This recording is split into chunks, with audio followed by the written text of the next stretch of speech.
Sziasztok barátok! This is Based Hungary here again with another video. And this video will consist of two parts, two stories of what happened recently in Hungary. One quite interesting and the other quite, well, disappointing. But before I go on, let me give you a little bit of context, and it will be relevant soon why I'm talking about this. Back in the 13th century, during the Tartar invasion of Hungary, there was a king called Bela IV. And this king, foreseen the invasion of the Mongols, and not like a prophet or like an oracle, but he's seen the hordes coming towards Europe.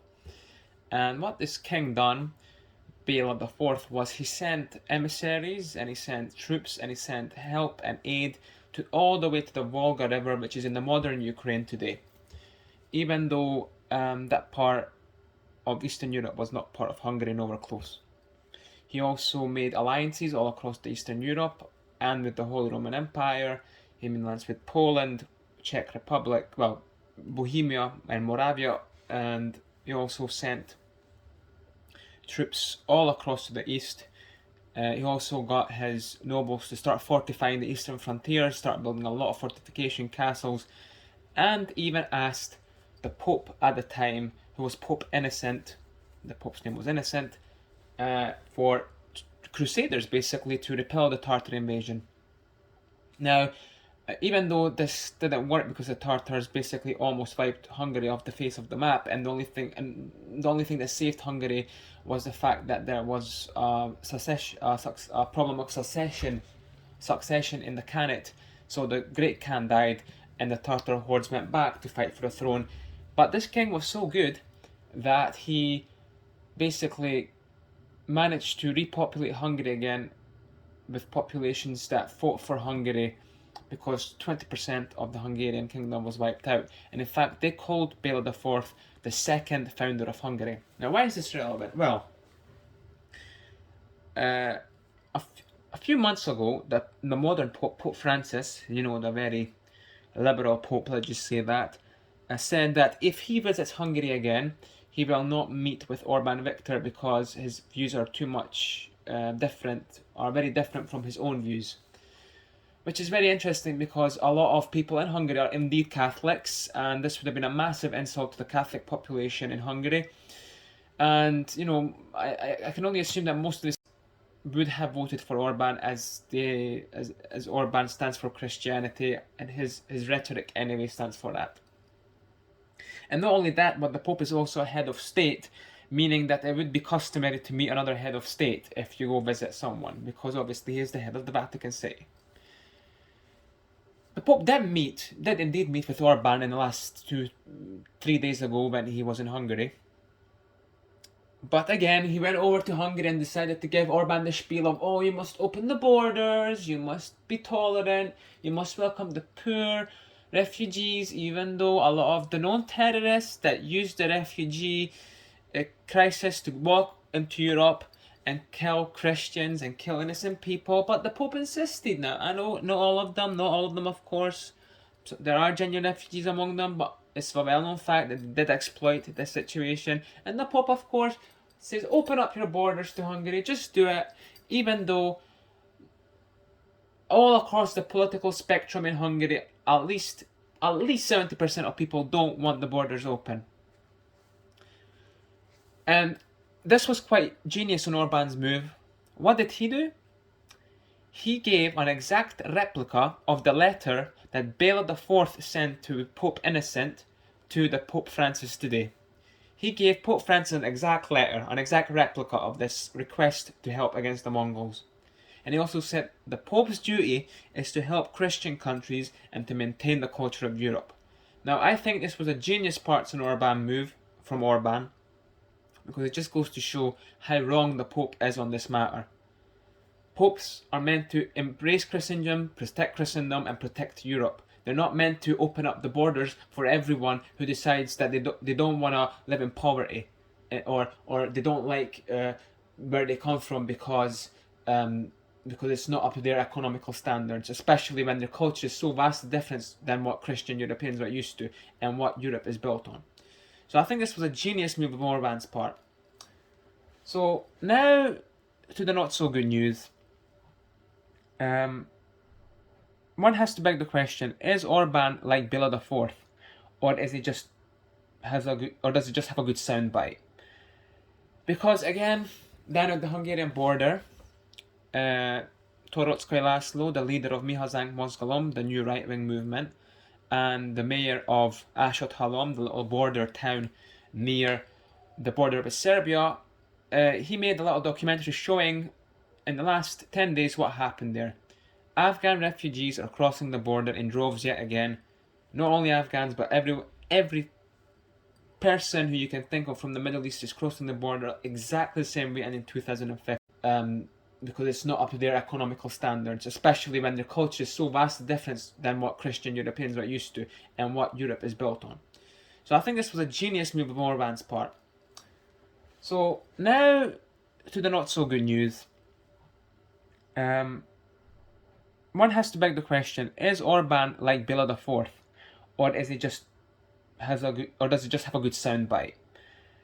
Because again, down at the Hungarian border, Torockai Laszlo, the leader of Mi Hazánk Mozgalom, the new right-wing movement, and the mayor of Halom, the little border town near the border with Serbia, he made a little documentary showing in the last 10 days what happened there. Afghan refugees are crossing the border in droves yet again. Not only Afghans, but every person who you can think of from the Middle East is crossing the border exactly the same way and in 2015. And now they're attacking police as well. They're doing it in dark. In one day, 100 people crossed the border. That's the ones that they caught in one place. So that's only near that one city, that one village. And I will attach the video that he made. Has English subtitles as well, so you can understand.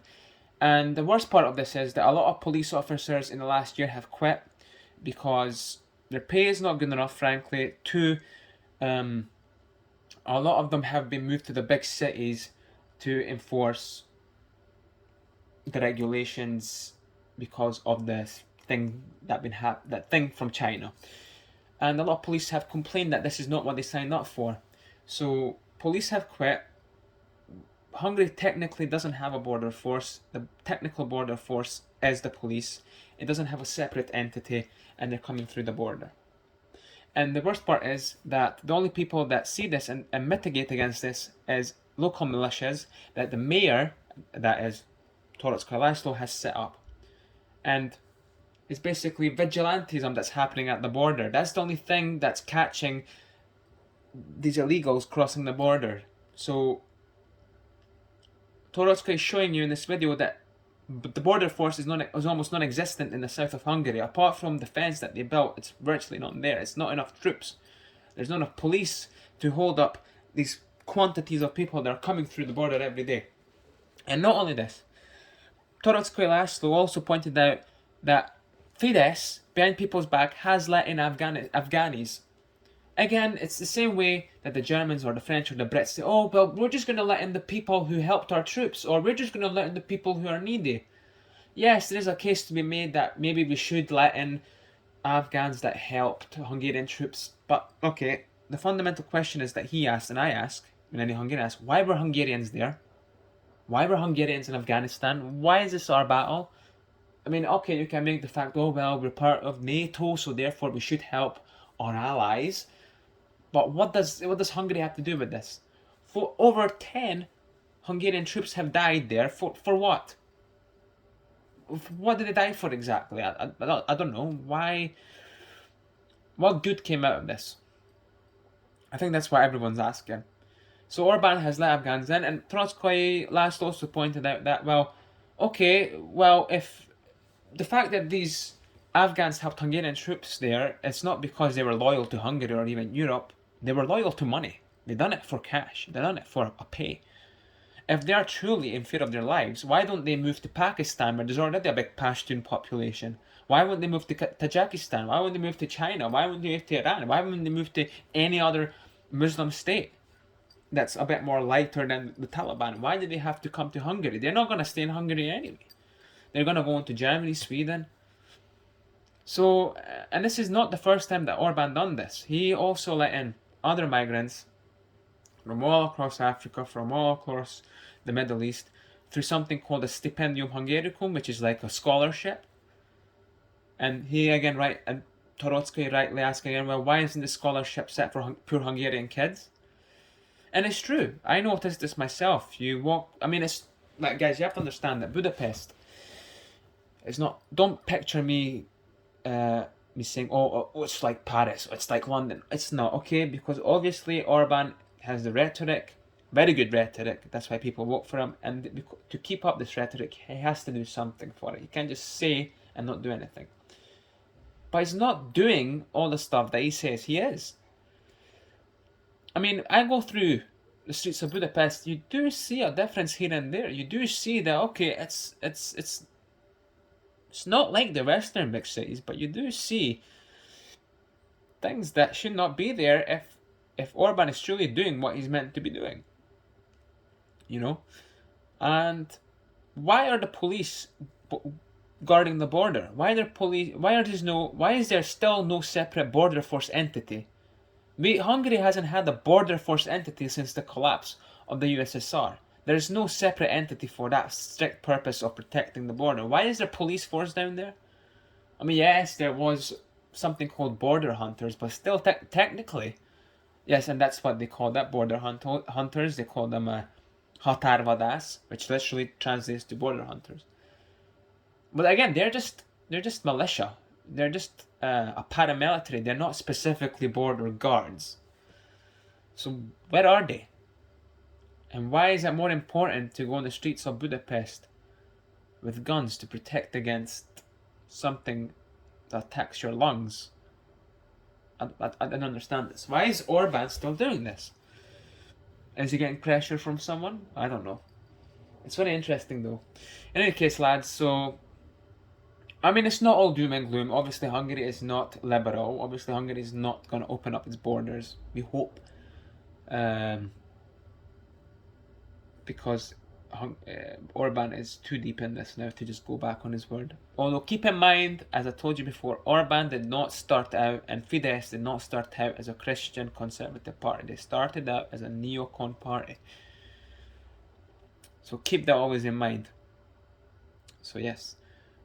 So folks, yes, so Pope visits Hungary, Orban does the right thing, tells him, no, you're the Pope, you should be protecting Christendom. That's good. But then you see the border and you think, well, what's going on? The wall is not going to stop anyone on its own. Alright folks, so that was my 2 stories of the day about Hungary. It's not all black pills, and it's not all white pills. The answer is always somewhere in between. And folks, if you like these videos about Hungary, and if you want to hear more stuff about Hungary in English, let me know, subscribe, like the videos. I will make more videos if I see people want them. I will also put them on BitChute or other platforms if I think that maybe YouTube is going to start censoring me. Although I think I'm a small fish at the moment for that to be happening. But I'll see how it goes. Okay, barátaim, and I'll see you later.